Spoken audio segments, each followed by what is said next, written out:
सबका मेरे चैनल पर स्वागत है। आप लोग को एक सोहर गीत सुनाने जा रही हूँ। अच्छा लगेगा तो लाइक शेयर सब्सक्राइब जरूर से जरूर करिएगा।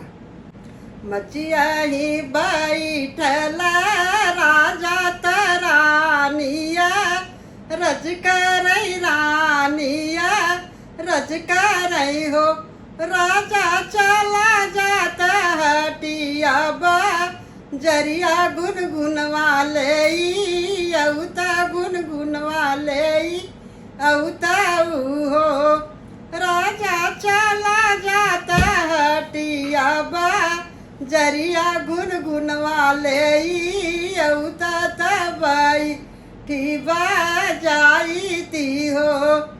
इतनी बचन सुने राजा तनय नाला लितवाए अखियाला लितवाए हो रानी तू ताहाऊ काली को इलिया तायवरो बाजनियाऊ हो रानी तू ताहाऊ काली को इलिया तायवरो बाजनियाऊ हो रानी काऊ कर बुलाल घुना घुनवाता तू तबाजनियाऊ हो। इतनी बचन सुनी रानी तखियाला लितवाए अखियाला लितवाए हो बहिनी टापा टापा चुवैया असुइया चरवाओन कर भीजैया चरवाओन कर भीजाई हो। मचिया ही बैठल मोरी सासू तू ही मोरी सासू सर बगुन आगर हो सासू कावा नया किलिया बा तऊ तू हो रिलवा हमरे होते नी हो रिलवा हमरे होते नी हो।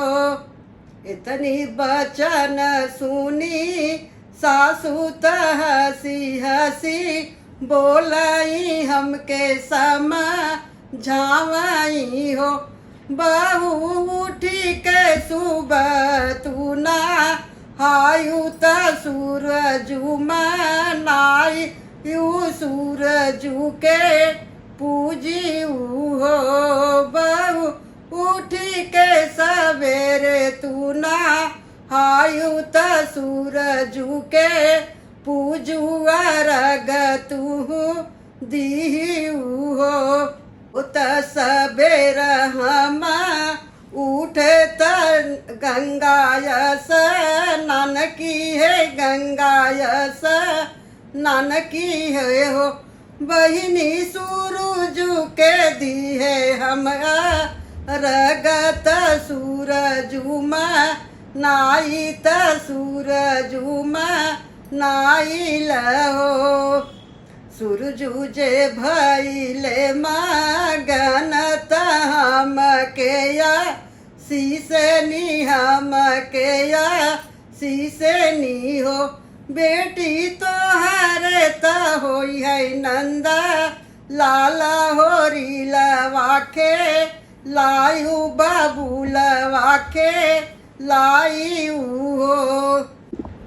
आप सबका मेरे चैनल पर स्वागत है। आप लोगों को एक सोहर गीत सुनाने जा रही हूँ। अच्छा लगेगा तो लाइक शेयर सब्सक्राइब जरूर से जरूर करिएगा।